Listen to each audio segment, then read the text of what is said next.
Ben, Gabriel Moreno is here, and he's beautiful. Matthew Bonaparte was there, and he was beautiful. That was a lot of fun. I'm excited to hear your thoughts about it because you got the up close and personal view from Detroit. A lot of fun to have.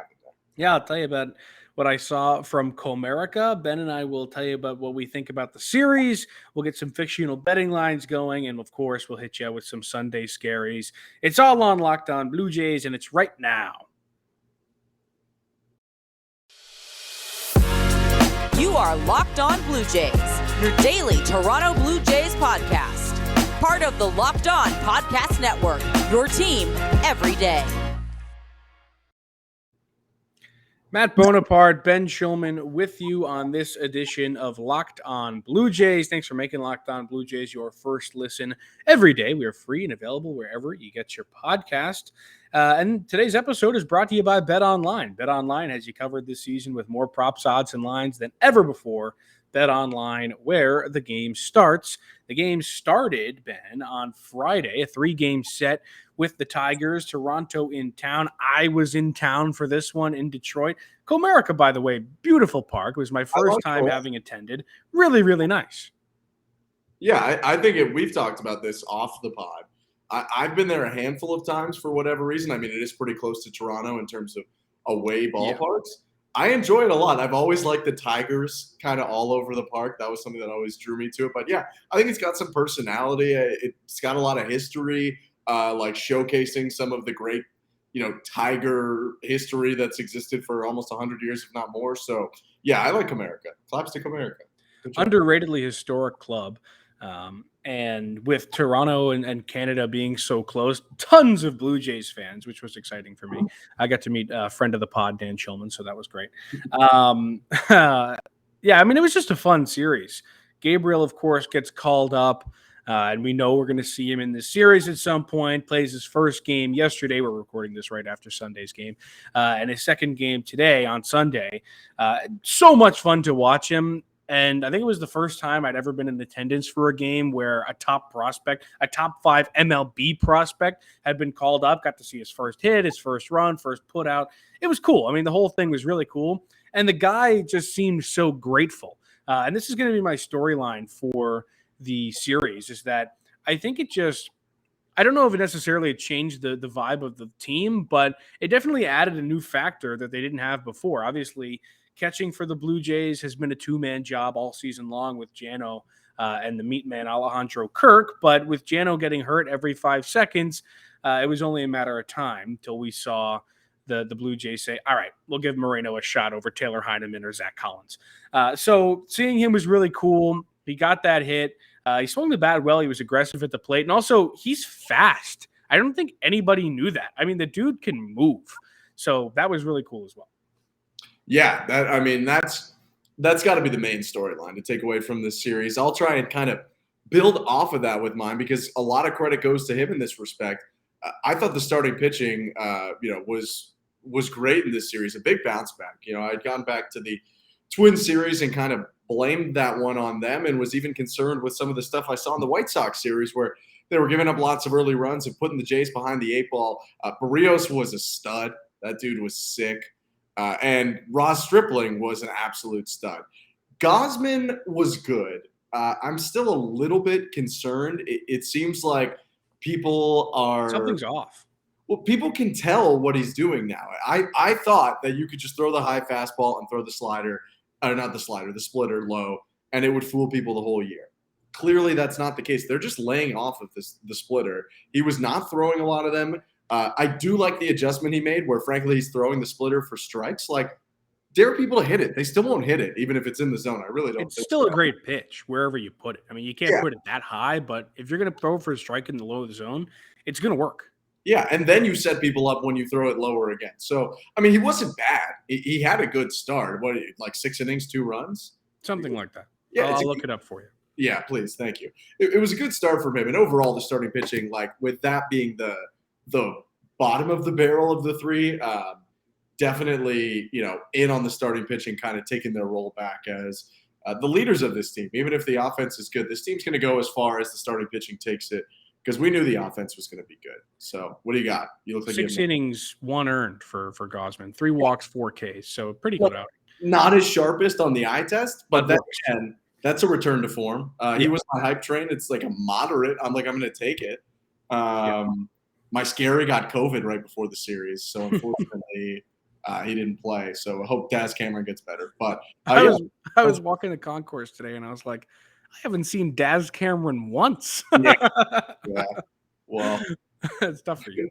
But your storyline plays into my MVP, which is Chicken Strip.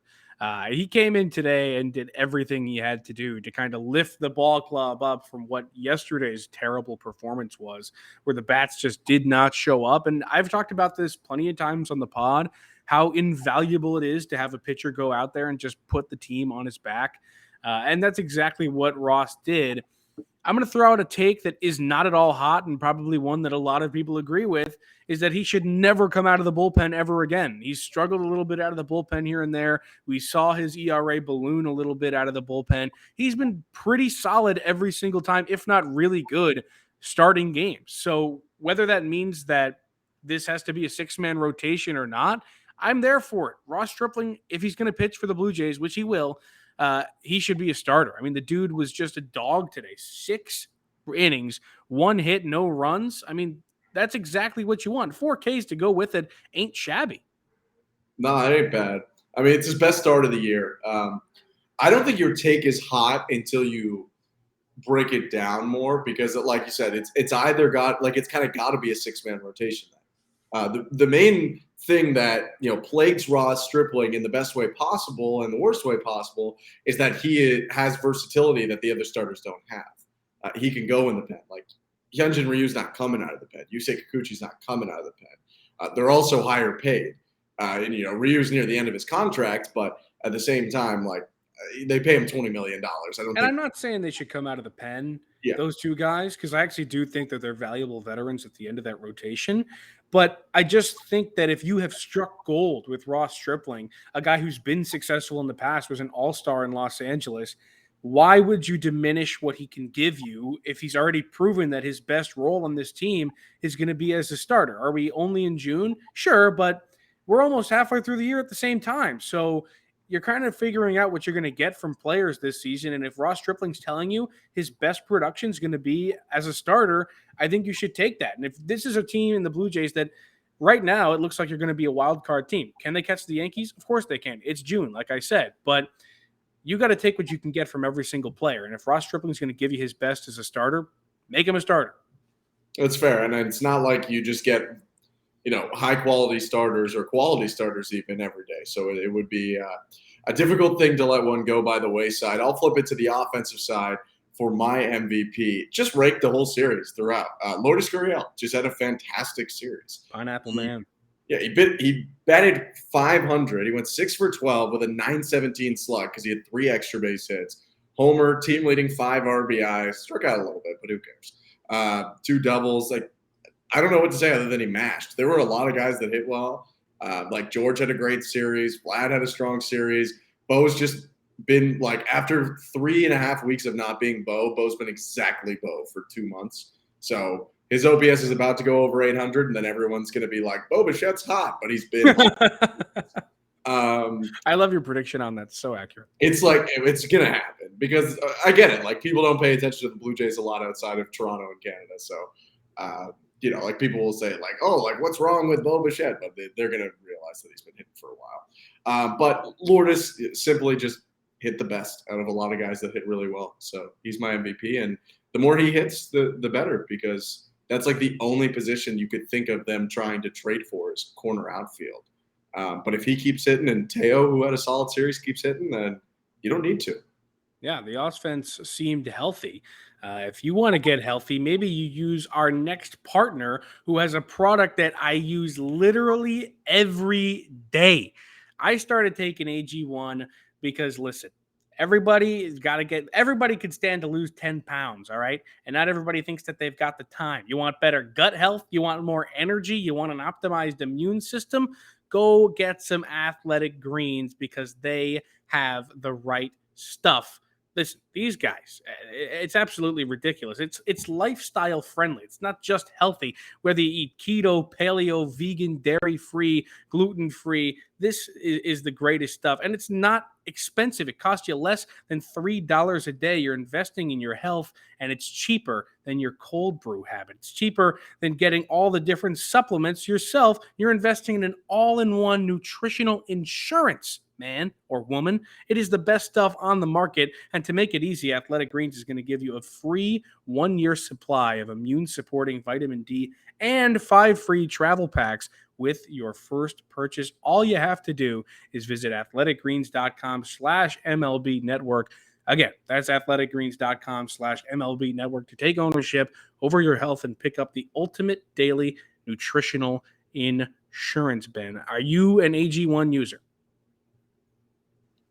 Yes. Of course you are, because that's the stuff. And the Ultimate NBA Mock Draft starts on June 16th with over 50 insiders. Nothing equals the Ultimate NBA Mock Draft. The Locked On NBA Big Board Draft experts, plus the Odyssey insiders. First pick is June 16th. Search Ultimate NBA Mock Draft and follow now so you don't miss a pick. All right, Ben. That was a lot of words. It is time for some fictional betting lines. This is something that is a recurring segment on Locked On Blue Jays. By the way, it's Matt Bonaparte and Ben Shulman with you. This is where Ben or I, in this case I, make up fictional betting lines and serve them to the other cohort of this podcast. We kind of agreed a lot last time, yeah? It is my mortal destiny this time to disagree with you. Yeah, I'm not good at making lines because I'm not like a bettor at all. So neither am I. So maybe we're not the two best guys to do this, except we are. So here's my first one as the Jays take on the Orioles starting tomorrow, which is Monday. So you're listening to this the day off. First one, I'm going to go for the opposition here real quick. These are all series except for one of them, I guess, technically. In the series, will Adley Rutschman have 3.5 hits, over or under that number? I'm going to say under. The Blue Jays it's a 4-game set, so you're almost going to get your whole rotation, but starting pitching is doing really well. They get Barrios, Manoah, and Gausman in this series. So I'm going to say under. Well, just to be a contrarian, I'm saying over. Who knows? Adley Rutschman could go to the Rogers Center and decide, whoa, I didn't realize I loved playing in indoor stadiums that have contractable roofs. You know, I've only been in the MLB for a couple of days now, a couple of weeks now. I haven't played in a contractable roof arena stadium yet. And then he goes off, huh? Then he pulls a JP Arancibia on you, Ben, and you're shook. He could. Yeah, he could. He would do that first 3 games of the season, but he could. Yeah, so that's 4 hits for Adley in 4 games. He's going 1 for whatever every single time. I'm saying it happens. All right, well, my second one, Blue Jays starters strikeouts, over or under 25 on the series. That's around 6.25 every game. I'm gonna go over. Let me hold on before you make a decision, which you already did because you're a clown. You've got Manoah, Kikuchi, Barrios, and Gausman. Manoah. So the variable is like, does Kikuchi make it out of the first 3 innings? Yeah, I'm betting on Kikuchi here, and I'm betting against the Orioles here, who have like more guys than the Tigers. Like, let's be clear, the Tigers are the worst hitting team in baseball. That's really not. They're that bad, dude. Worst hitting team in baseball. Daz Cameron or no Daz Cameron. But I learned today that they had Roger Clemens' son on their team. Cody, yeah. He walked up, and I was like, "Who is that guy?" And I found out. I don't know if he's like a huge prospect, but he did get called up recently. So. He ain't good. I'll tell you that much. He's not good. It's tough. But I'll say over. I just don't think the Orioles offense is very good. Manoah's going to get like 7-8 punchies himself, I think, because that man has no let up. And it really feels like Barrios has found it. And he's found it kind of at the right time because he's about to pitch against a terrible team. offensively the Tigers, and another terrible team offensively, the Orioles. So I'm gonna say over. Listen, Barrios only had 5 Ks in his Detroit start. Okay, Sure. I think Manoah, I think Gausman and Barrios, they're all fantastic pitchers going up against yet again a bad team, but I'd say that them combined with a potential bad Kikuchi start. Kikuchi's never a high strikeout guy. He never goes out there and gives you 10. Okay. One of them's got to falter. All right. Will one of them potentially have 13? Sure. But I'm not going to bet on that. I'm going to bet against that. And I'm going to say that it's narrowly under. I'm going to say they all average about 6 for 24 strikeouts. Okay. So you're saying that you made a good line because that's. Yeah. I'm the line maker supreme. Okay. What do you got for me? You can pick first on one of these, by the way, if you want. No, can't. Third one. This is much more simple. Does Manoah go over or under 6 innings? So it's like over under 6 1/3. Pop it over. This man said pop it, lock it, polka dot it. Over. Don't like that. Someone's coming to get you, by the way. Yeah, sirens. Fort Wayne's a very safe city. That's incredibly audible. But yeah, I'm going to say over. He's almost a guarantee to go at least 6. Bad team. Yeah, I'm going to pick Alec to go over on that one. Don't have that much more to say on it other than he's just a dog. Do you have the numbers up on his starts? Yeah, he's gone under 6 once, and that was against Cleveland in a loss. Other than that, he's gone 6 a lot. 1, 2, 3, 4, 5, 6, 7 times. And he's gone over 6 3 times. So he goes 6 very often. I'm going to say what? You're playing the push with that line. Yeah, it's because I'm the GOAT. I'm going to say he goes over just to agree with you one time, make you feel better because you think you lost all the other ones. I'm going to say over on that one. Manoah's probably going to get over. I mean, the Orioles are bad. They're probably going to be like, we don't want to use the bullpen. Chuck's going to be like, come on, Alec, you can do it. I mean, I saw that guy for the first time in person yesterday or the day before, whatever. That dude's massive. He's not only tall. He is chunk. Like, he's huge. That dude is like insane. I would not want to fight that man. He's 285. Like, that's crazy. People like to talk about like the other Hulks of the league, but like that's one guy you do not want to fight. I mean, he's enormous. No. He seems like he'd be down too if someone really wanted to fight him. Like he'd be like, all right, man, let's go. And then he'd destroy them. Yeah. He's like Alec the pulverizer. All right. Last line. The Jays, do they win the series? But do they sweep the series? Okay. 3.5 wins. Okay. I'll bet the under on that one. I'm going to have them at 3 out of 4. I do think they'll win the series. But sweeping a 4-game set is hard unless you're sending the Angels into a downward spiral that costs their manager their job and makes people question whether Mike Trout's the best player in the world anymore. So that's a once in a season downward spiral you cause a team to go on. But that was a good team. This is a bad team. That's true. But I still think 3 out of 4. I'm going to say there. I think that I predicted in our June prediction that this is a 4-game sweep, so I'm riding with that. I agreed with you there because we're a team and we each have each other concessions. But if you're making me bet right now, I'm going to say 3. That means you didn't agree with me. That's so sad. Well, I think if you go back and listen to that episode, I think I said like, whoa, 4 out of 4? I don't know. Yeah, they're taking it. And I'm sticking by my previous guns. That's a sweep, all right? You got to think about who you've got. You're not missing any of the big hitters in terms of the rotation. You've got all the top 3 guys in Manoah, Barrios, and Gausman. So if you can't chalk those up as wins against the Orioles, you have a bigger issue. So I'm going to say that they go out there and they get it done. It's all about the bats, really. If the bats can't go out there and score a couple runs against the Orioles, which is like something that I thought they would do against the Tigers in game 2, but literally could not until the last at-bat of the game. So I'm going to hope that I'm right, but I have confidence in this pick. 4-game sweep, I'm calling it right now, Ben. It's fair. I mean, they're bad. They're bad, and their pitching's really bad. So you never know. If you want to go find real betting lines, go to betonline.net. It's your number one source for all your betting stats and sports info. Find all the latest sports developments, news, and odds, including this year's basketball championship matchup, the NHL Conference Finals, Major League Baseball, and, of course, all the latest fighting news from MMA and UFC to boxing, BetOnline is your continued source for all your sporting wagering information, including live betting, esports, as well as more. Head to the website today or use your mobile device to learn more about the trends in action. BetOnline, where the game starts. Bing, bong, boom, pow. Orioles series. Hype trains and did I get you?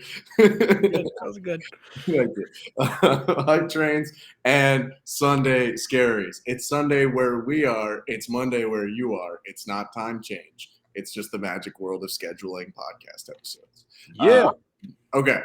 Unlike the Tigers series, although the O's are bad, I do think there is a much more legitimate crop of scaries to pick from. Would you like to start with the scaries or would you like to start with the hype trains? I think we should start with the scaries. All right. Who's the scary? Wookie. You want my scary? Yeah. Oh, sure. I'm going to go Austin Hayes here. Kind of a guy that flies under the radar because he's on the Orioles and has been on the Orioles for his entire career. But he's like really has been very good this season. He's hitting 290 right now. Since May 20th, where he started a long hit streak, he has 23 hits in 20 games, and he's hitting 295 over that period with an 820 OPS, 4 jacks in that time, almost 20 RBI. He's a really darn good player and a guy who plays a good outfield. He kind of was the unsung hero of that outfield last year because Cedric Mullins was so good, but now with Mullins being nowhere to be found in terms of his presence on the team, Hayes has kind of been that guy, and he's been a rock. So I'm going to say that he comes in to the Rogers Center and makes a little bit of noise. Austin Hayes is a good player. He's definitely someone that I think other teams are kind of looking at. Maybe like we can snatch that guy up from the O's at some point. But Austin Hayes is good. That's a valid scary. My scary is part for just like him and part for what he does against the Blue Jays. If we ever did, I've been trying to cook up like a segment that could involve like a list of Blue Jay killers, but I don't really know how it would work. But this guy would be on it for sure. It's Ryan Mountcastle. Ryan Mountcastle was technically a rookie both of the last 2 years per eligibility, has only been in the majors for 3 years, and he has become nightmare fuel versus the Blue Jays. He's played 25 games versus the Jays, hit 9 bombs, including a 3-homer game, and has a 1.021 OPS against the Blue Jays. 1 dot's always scary. What? I like Ryan Mountcastle. He's a good player, but he's in the 700s career OPS. He's just 1-dotting the Blue Jays, like one of the teams he plays most frequently in his entire career. Absolutely outrageous. Got a lot of pop, and he's probably happy now that, Camden Yards is not a hitter-friendly park anymore. He'll probably be happy to go to another hitter-friendly park like the Rogers Center.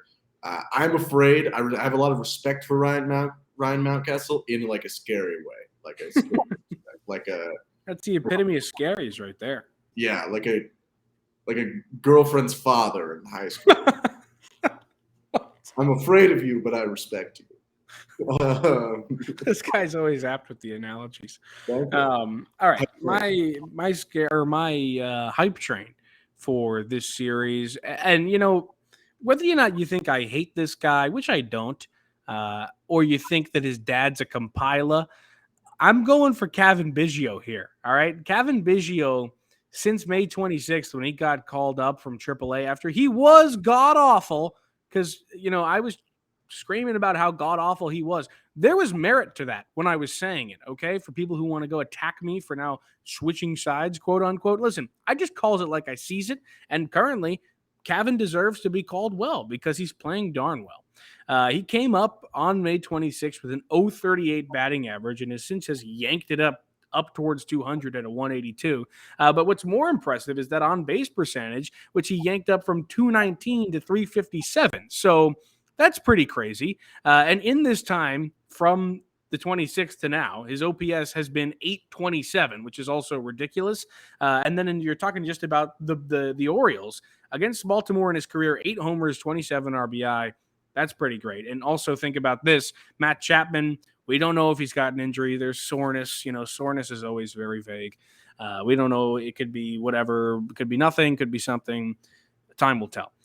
For now, all it means is Cavan Biggio is going to get a lot more playing time, and that bodes well for what he can do for the rest of the season. He deserved it when I was saying it before that he wasn't playing well, and he deserves me to say, good job for proving me wrong, Kevin, and showing that you can be helpful for this ball club because getting on base is always helpful. Yeah, when you think about that 357 and he's OBP and he's only hitting 182, I mean, imagine if he just turns into a 220 hitter and He's got doesn't 10 walk walks anymore. games. Yeah, Ridiculous. He could turn into a near 400 OBP guy. So, yeah, I like that. Mine's boring, so I'll go through it quick. It's Vladimir Guerrero Jr. You're boring. Boo. I know. Boo, you're boring. Boo. The book is out. The book is out. I'm glad. I'm sorry, Mike Petriello. That's even more disrespectful to me, but it's not intentional. I promise. But yeah, since the book came out on Vlad, he's been raking. His average isn't that good. Like early in the year, he was like all average, no substance. Who cares? What is this, 1984? Yeah, and now his Tony like, Gwynn. average is low, but in June he's hitting like 230 with a 931 OPS. He's yanked 5 homers in June. It's June 12th. Like, what is he gonna have? Like a 12 homer month? That's insane. So yeah, O's pitching bad, Vlad bad, good. That's what I got. Hey, some people need it explained like they're 5, and I'm one of them, so I like that from you, Ben. If you're looking for far more sophisticated analysis, though, you should make your second listen today the Locked On MLB podcast. MLB expert Paul Francis Sullivan brings humor, passion, and a unique perspective on every team and the biggest stories around the league. Follow the #1 daily league-wide podcast, Locked On MLB, on the Odyssey app, YouTube, and wherever you get your podcasts. Thanks so much for listening to us and this blue water bottle. Nope, that's aloe vera, baby. Aloe vera bottle. You guys have really been helping us out on Twitter. Lots of follows, lots of interactions. We appreciate it. Tell your friends. Keep interacting with us on social media. Tell us when you hate our takes. We want to hear it, and we just want to keep talking to you. So, yeah, until next time, until tomorrow, we'll see you later.